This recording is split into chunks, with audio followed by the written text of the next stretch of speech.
somos a equipe 2, a equipe de Parnamirim, responsável por gravar a lição de adultos aqui do primeiro trimestre de 2024.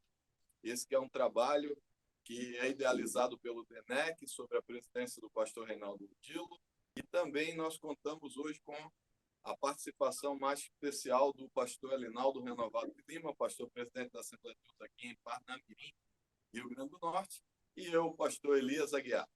Então, vamos iniciar mais uma lição, mais um trimestre da Escola Bíblica Dominical, e o título dessa primeira lição é a origem da igreja.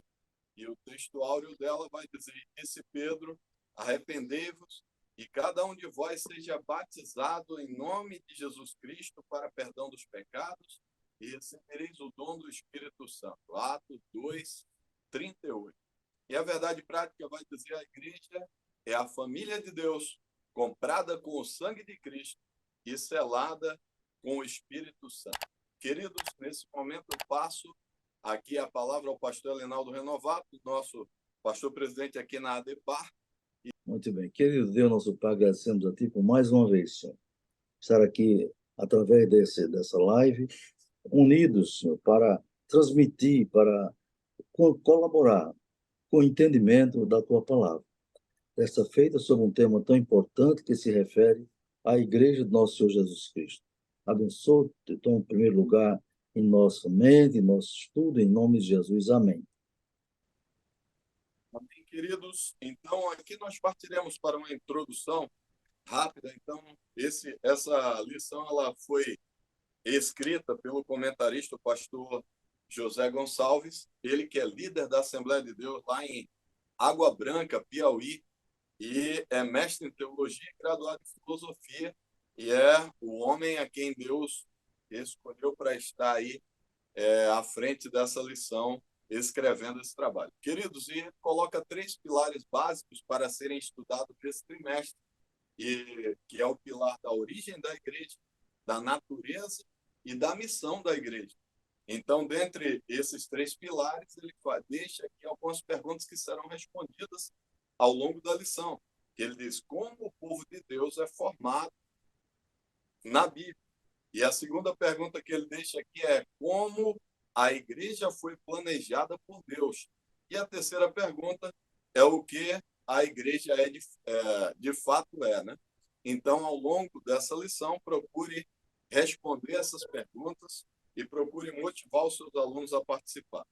E aqui é interessante que ele vai falar que, na introdução da lição, que só faz parte da igreja, o corpo de Cristo, quem é regenerado, quem é justificado, santificado e selado com o Espírito Santo. Então, ele coloca isso aí. Uma coisa é eu fazer a adesão, aderir à igreja aceitando publicamente. Outra coisa é eu me entregar totalmente nesse projeto de ser transformado através da igreja. Individualmente, nós podemos até ser templo do Espírito Santo, mas só somos igreja quando congregados, quando inseridos nesse corpo. Somos membros do corpo, mas só somos corpo quando estamos inseridos nesse corpo, e a gente sabe que tem crescido muito uma corrente de pessoas que se auto-intitulam desigrejados. Então, ao longo dessa lição, vai falar um pouquinho sobre isso. E aí ele vai destacar aqui que Paulo coloca aqui na introdução da lição, ele coloca que Paulo ele vai citar que a igreja é tida como coluna e firmeza da verdade.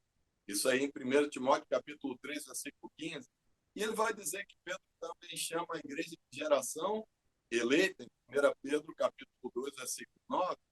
Então, aqui nessa introdução, é interessante que cada professor destaque o papel e a importância da igreja dentro do contexto da sociedade. E aí é interessante que o livro do comentarista, e aqui eu estou com o livro do comentarista, aqui tem a foto do nosso comentarista também, ele vai destacar que a igreja ela é tida como uma das instituições com maior credibilidade a nível nacional. E aí ele fala, mas isso aí só deu 34%, vem caindo essa credibilidade. Ele disse: eu acho estranho que 80% das pessoas no nosso país se digam cristãs, que agora é um termo que está na moda para muita gente, mas ainda assim a credibilidade total só tenha dado 34%. Então, ele destaca isso aí como algo a ser trazido para os seus alunos na classe da Escola Bíblica Dominical. Então, eu quero passar agora para o nosso pastor Elinaldo Renovato de Lima, nosso pastor presidente aqui da DEPAC, que vai estar comentando aí o nosso primeiro tópico, falando sobre o povo de Deus na Bíblia e na história. Muito bem, meus irmãos. Após essa introdução muito bem colocada pelo pastor Eli, vamos meditar um pouquinho no primeiro tópico da lição, né? É o povo de Deus na Bíblia e na história. O primeiro subtópico é no Antigo Testamento. Né? O que é que o Antigo Testamento diz sobre a igreja? No Antigo Testamento não se tem a palavra igreja propriamente dita como nós conhecemos hoje, não é? Como colocou bem o comentarista, a palavra hebraica, não é, usada para referir um ajuntamento do povo de Deus era carral. Então, o uso era uma convocação para uma assembleia, não é? Ou o ato de reunir uma assembleia. Carral é descrito como povo reunido, lá em Deuteronômio 4, com congregação do povo em Juízes, congregação em 1 Reis, congregação em Israel, não é? Em 1 Crônicas, grande ajuntamento lá em Neemias. O termo carral, portanto, no contexto do Antigo Testamento, se refere ao Israel étnico, a raça, o povo de Israel, uma nação que se juntava e reunia tanto com fins culticos ou não. Então, carral era uma assembleia daquele povo, né? No Novo Testamento, o termo grego eclésia, se refere à igreja cristã. Isso é muito importante, os que aqui vão explicar a palavra aos alunos, acentuar isso. A palavra eclésia, que sentido tem essa palavra eclésia? E antes de continuar no comentário, eu chamo a atenção, como já o fiz outras vezes, nós sempre temos feito no culto da igreja, é que recentemente, não é? Há poucos anos aí, surgiu um tipo de pessoas que dizem que não precisam de templo, não precisam de pastor, não precisam de reunião, não precisam de entregar ofertas e tampouco dízimos. Numa linguagem assim crítica, eles são chamados de desigrejados. Desigrejados. E o pior deles, irmãos, é quando eles dizem individualmente: eu sou a igreja. Eu sou igreja, eu sou a igreja.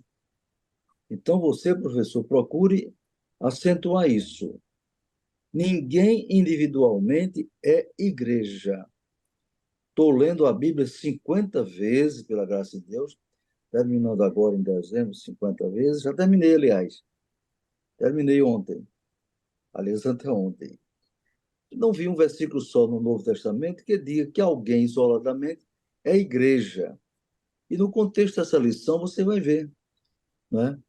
O comentarista diz que a igreja não é apenas uma raça ou uma nação, não é? Mas todos aqueles de diferentes raças e nações que foram comprados pelo sangue de Cristo, todos, tá certo? Assim, no sentido do Novo Testamento, a igreja, o conceito de igreja é majoritariamente sacro, ou seja, de uma assembleia, veja bem, uma assembleia de crentes que se juntam para adorar a Deus, conforme Atos 12:5. Então, podemos adiantar um pouco qual o significado da palavra carral no Antigo Testamento? Era uma assembleia. No Novo Testamento, no grego, eclésia é uma assembleia. Só a igreja se houver uma assembleia, reunião, congregação. No Novo Testamento, toda vez que se refere à igreja, é no plural, os verbos. Anote isso, professor. Então, além disso, diz o comentarista apropriadamente, igreja não é uma assembleia de crentes, não é apenas uma assembleia, uma reunião de pessoas, mas uma assembleia de crentes regenerados. Anote bem esse aspecto, né? Esse adjetivo, crentes regenerados. Para quê? Que se reúnem para adorar a Deus. Jesus usou o termo eclésia com sentido exclusivo, não é? O povo adquirido pelo seu sangue. Quando ele diz lá em Mateus 16, 18, não é? Não é? As portas do inferno, diz assim, eu edificarei a minha igreja. A palavra ali é eclésia. E as portas do inferno não prevalecerão contra ela, não é? Então, Paulo usou a palavra eclésia também várias vezes no sentido coletivo, a comunidade dos salvos, não é? É importante. Aí você vê aqui em 1 Coríntios 1 e 2, Paulo saudando a igreja que está em Corinto, a igreja que está em Éfeso, a igreja. Não foi um fulano de tal que está em Corinto, fulano de tal que está em Éfeso, na Galácia, não, a igreja, tá certo? Disciplinando o uso dos dons na igreja, 1 Coríntios 14, e dando diretriz à igreja, 1 Coríntios 16, 1. Então, aí esse é o segundo tópico, né? E o terceiro subtópico. O terceiro, a igreja na história cristã. Primeiro aqui, o comentarista se refere a uma deturpação do que seria a igreja de Nosso Senhor Jesus Cristo, quando, no século XVI, não é? A igreja dominante, a igreja católica, entendia que Pedro era o sucessor de Cristo. Veja só, Pedro era sucessor de Cristo e os bispos da Igreja Católica eram sucessores de Pedro. Veja só, essa sucessão que eles criaram. Mas, como diz aqui, a tradição protestante, não é? Eu diria com base na Bíblia, não aceita esse conselho, esse conceito. Dentro do contexto do Novo Testamento, a figura do sucessor, quem sucedeu a Pedro, não é conhecido.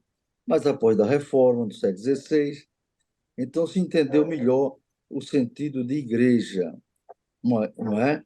Aqui diz o seguinte, e mais preciso, a respeito do que uma igreja é de fato. Aí ele diz, em uma grande denominação protestante histórica, a igreja é definida como uma congregação local de pessoas regeneradas e batizadas após a profissão de fé. Eu diria o seguinte, meus irmãos, na minha matéria que eu ensino eclesiologia, não é? Ou doutrina da igreja, eu ensino o seguinte, que a igreja do Senhor pode ser vista em dois aspectos. A igreja local e a igreja universal. Universal no sentido global, como o corpo de Cristo, a noiva do Cordeiro.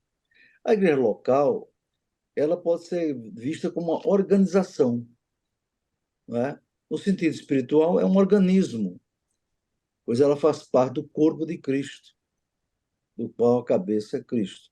Mas na igreja local é interessante. Tem uma igreja local, por exemplo, Parnamirim, eu dirijo pela graça de Deus a igreja de Parnamirim. Na igreja local tem pessoas salvas e tem pessoas perdidas. Parece estranho dizer isso, não é? Mas é. Por quê? Porque Jesus falou que no meio do seu povo tem o trigo e o joio. Ele falou na parábola das 10 virgens, né? Onde havia as virgens loucas, ou insensatas, e as virgens prudentes. Então, na igreja local, veja bem, igreja numa cidade, num bairro, pode dizer no estado, ou se quiser igreja num país, pode ter pessoas que estão esperando a vinda de Jesus, ou pessoas que não estão esperando, estão nem aí. Tem pessoas santas, santificadas, regeneradas, cheias do Espírito Santo, mas também tem pessoas que não têm essas características, não é? Não leem a Bíblia, não buscam o Espírito de Deus, não têm comunhão com Deus, não é? Vivem a seu modo, não é? Então, podemos dizer que na igreja local tem crentes carnais e tem crentes espirituais. Como disse Paulo, 1 Coríntios capítulo 3, Em Corinto tinha pessoas carnais. Paulo disse: não posso vos falar como espirituais. E olha, aquela igreja era fantástica. Tinha os 9 tipos de dons espirituais. Mas Paulo se dirige a eles dizendo: vocês são carnais, porque vocês têm divisão entre si. Uns dizem: eu sou de Paulo, sou de Pedro, sou de Apolo, etc. E Paulo diz: está Cristo dividido? Que é isso? Aí quem é Paulo, quem é Apolo, etc. Aí ele diz: Apolo plantou e eu reguei, mas Deus é quem dá o crescimento. Dá para entender, meus irmãos? Você tem que passar para os alunos essa ideia da igreja local, no sentido local. Mas existe, mas no sentido mais amplo, aqui o autor fala uma denominação e tal, igreja como habitação de Deus, tudo bem. E aí diz aqui, ela é integrante da Assembleia Universal e a igreja dos primogênitos que estão escritos nos céus. Efésios 1, 22, 23. Observe, na igreja local, pode ter alguém que é inscrito só no rol de membros daquela igreja ou denominação, mas na Universal Assembleia, certo? Da igreja dos primogênitos, inscrito no céu, só Deus é quem vê, meus irmãos. Só Deus é quem vê. Não existe duas igrejas, nem três, não. Só uma igreja, a igreja de Jesus, só quem vê é Ele. Agora, no mundo todo, os crentes fiéis, santos, salvos, lavados, remidos no sangue de Jesus, estão escritos nos céus, fazem parte da igreja, que é o corpo de Cristo, na igreja dos primogênitos da Igreja Universal. Amém? Que Deus nos abençoe. Queridos, aqui no nosso tópico número 2, vai falar da igreja como criação divina. E dentro desse projeto maravilhoso, vai mostrar que isso aí nasceu no coração de Deus. A igreja estava no coração de Deus. Ela foi idealizada pelo próprio Deus. E aí, quando ele vai destacar isso aí, fala que a essência dela, o projeto, ela foi idealizada por Deus, é um projeto divino, e ele nos elegeu nele, mesmo que em Cristo, antes da fundação do mundo, para que fôssemos duas coisas que ele destaca, olha só, santos e irrepreensíveis, diante dele em amor. Então, ele destaca o texto de Efésios 4. E ele, quando fala sobre isso aí, ele vai trazer que na carta em Efésios, o apóstolo Paulo fala de um mistério que está em oculto. E aí ele cita Efésios 3, do 3 ao 6, e ele vai dizer que esse mistério foi revelado exatamente o que? A igreja. Então, ele vai fazer esse destaque para mostrar à igreja que a igreja já existia, o amor de Deus fez com que ele provesse um plano para salvar a cada um de nós. Então, destaque, desde essa questão da criação, o projeto rascunhado, esse tópico ele está dividido justamente isso, o momento em que ele mostra que esse projeto nasce do coração de Deus.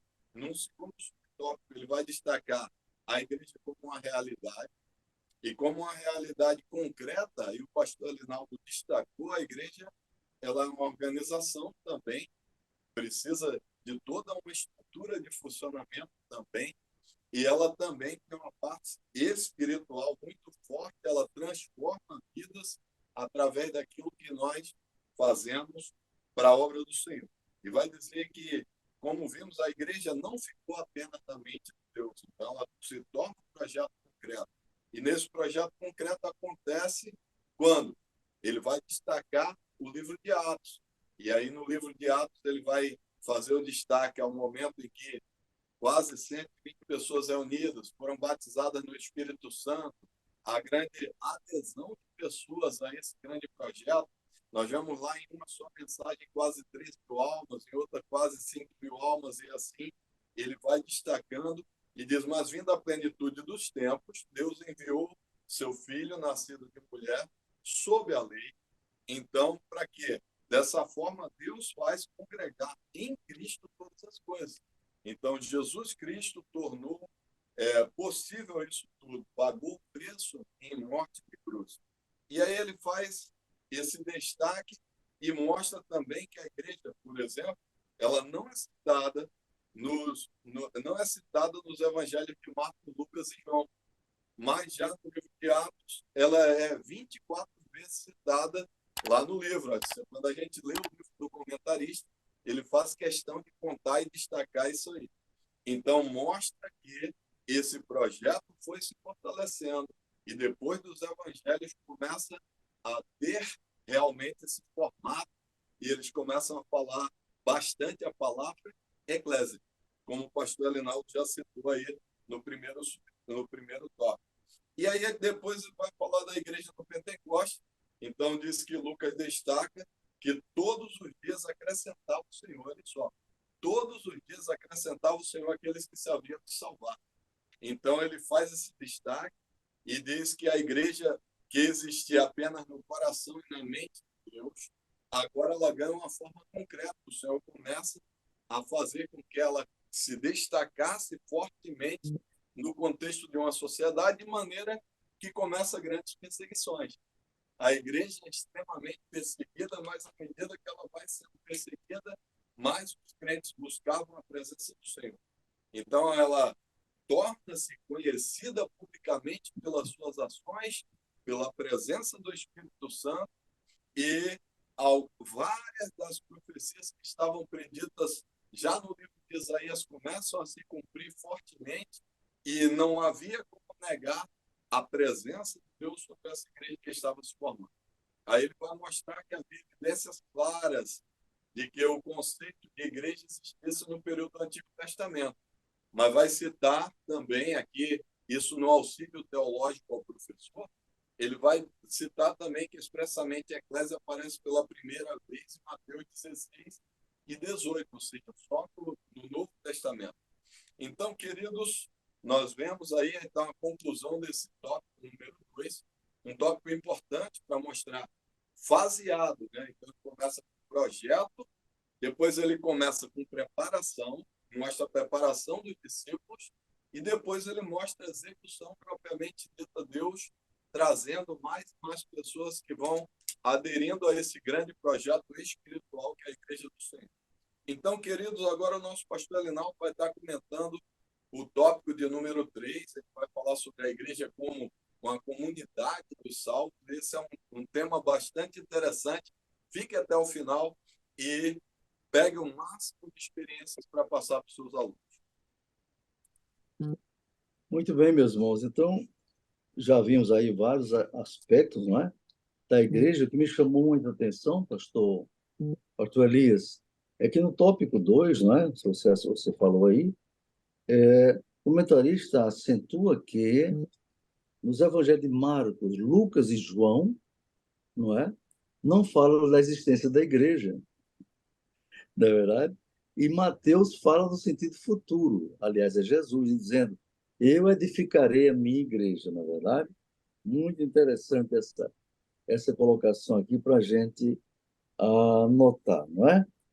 Notar isso aqui, porque se você olhar um subsídio aqui, um auxílio teológico, aqui tem para os alunos, na lição do professor, não é?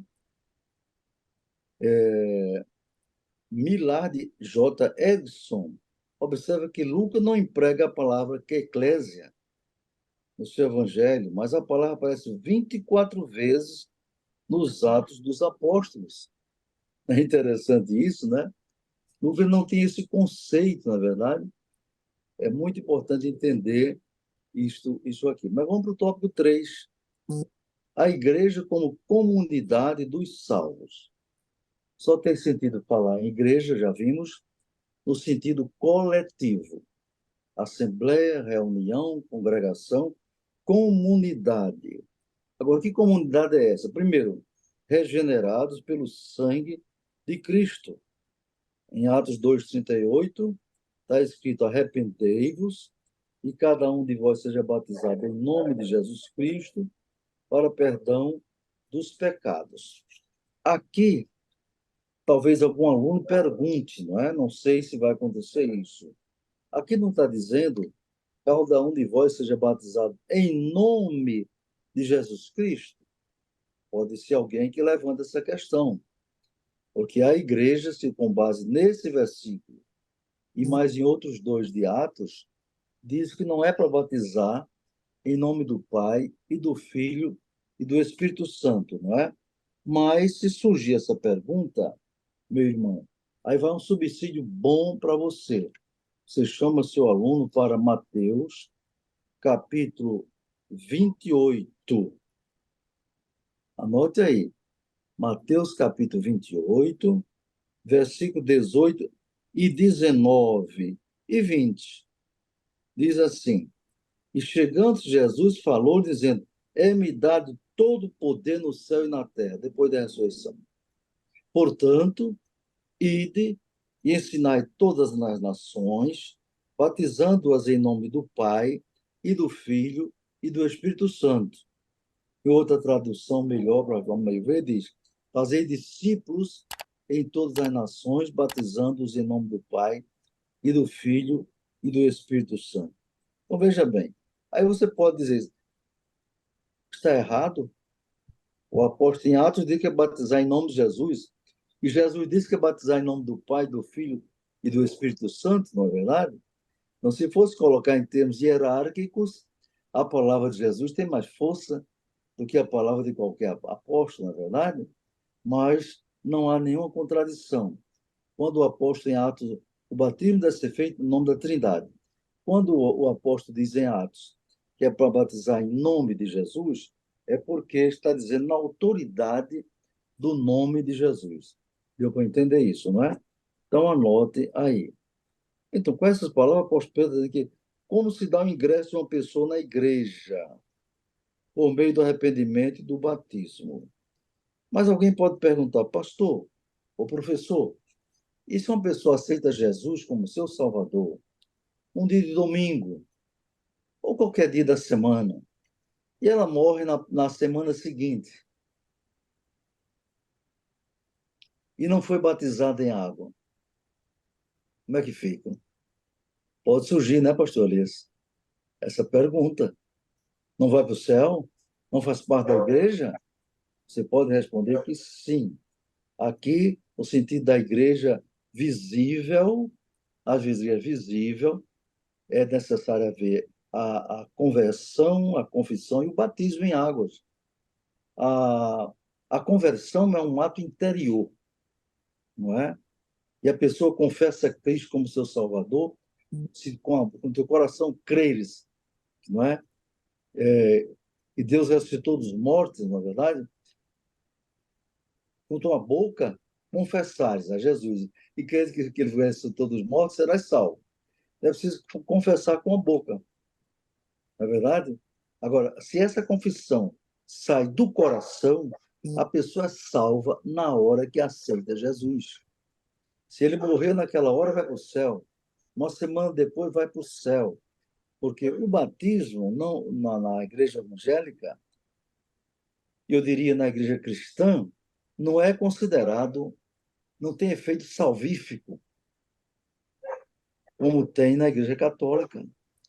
Na igreja católica, o batismo não é nem em águas, porque eles não batismam batisma com água, né, na cabeça da criança. É considerado um sacramento e tem efeito salvífico, ou seja, se a pessoa não for batizada, vai para o inferno. Está vendo? Vai para o inferno na igreja católica. Mas a Bíblia não diz isso. Jesus diz em Marcos 16, não é? 16, quem crê e for batizado será salvo. Quem não crê será condenado. Quando ele diz não crê, não diz não crê e não for batizado. Deu para entender, não é? Então é preciso explicar isso para os alunos, se alguém perguntar, ou se quiser adiantar. A igreja é uma comunidade cristã por pessoas regeneradas. Fizeram uma pública confissão de fé. Tem que fazer. Jesus disse, aquele que me confessar diante dos homens, eu o confessarei diante do meu Pai que está nos céus. E aquele que me negar, aquele que conhece a palavra, que me negar diante dos homens, negarei diante do meu Pai que está nos céus e dos seus anjos. Então, o ingresso da igreja, diz ele, não se dá por adesão, mas pela conversão. Veja, a conversão, eu ia adiantando, é um ato interior. O batismo confirma o interior. O batismo é um ato exterior, meus irmãos. O batismo é um ato exterior. Há pessoas que se batizam e não são salvas, porque o interior não teve conversão. Agora, se tiver conversão, se não houver tempo de se batizar, batismo é um ato de fé e também um ato de obediência. Mas se a pessoa morrer sem o batismo em água, mas tendo confessado a Jesus como seu Salvador, ela é salva, ela ingressa na igreja, não é? Ele fala aqui nesse dado arrependimento, e assim a igreja foi uma de pessoas que estavam no pecado, na verdade, mas por causa do evangelho, tiveram sua vida transformada. De falta de salvação, Paulo diz lá em Romanos 1, né? Não me envergonhe do evangelho de Cristo, porque é poder de Deus para a salvação de todo aquele que crê.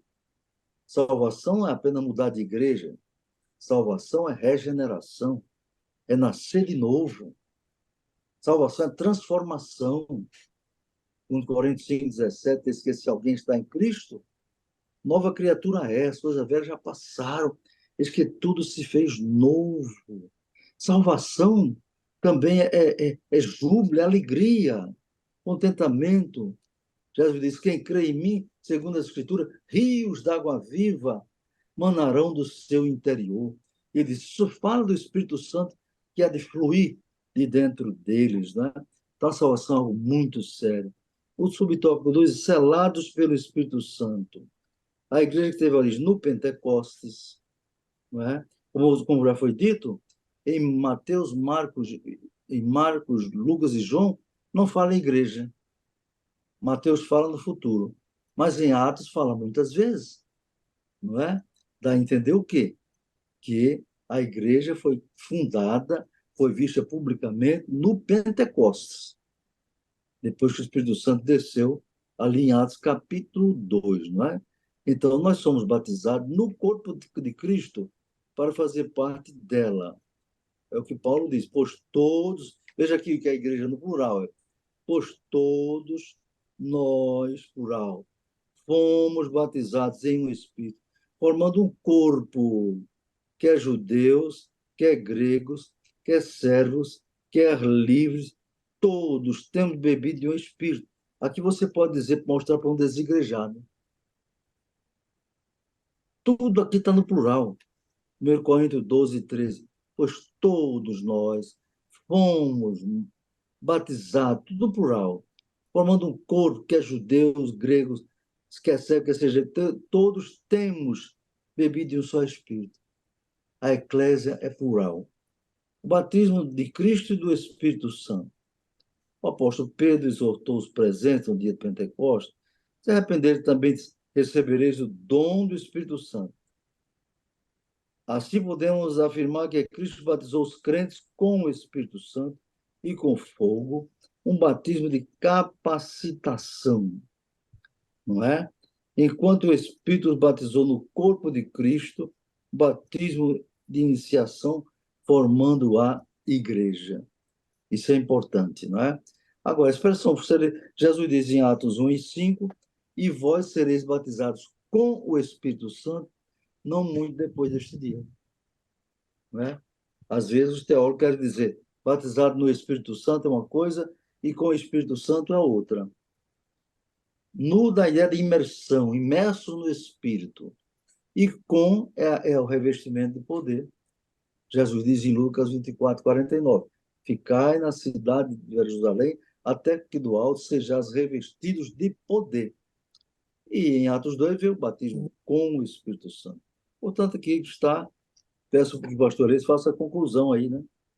Queridos irmãos, professores, é uma coisa muito interessante dentro de tudo isso que foi falado, e já que o preço foi de sangue, e o sangue é o que leva alimento para as células, né? Leva oxigênio para as células, uma coisa muito interessante é unir os seus alunos para essas pessoas que defendem os desigrejados, como o pastor Reinaldo falou aqui, trazer a questão de, imagine um membro do corpo, seja um dedo, você cortou o dedo, num primeiro momento a temperatura ainda está igual à do resto do corpo.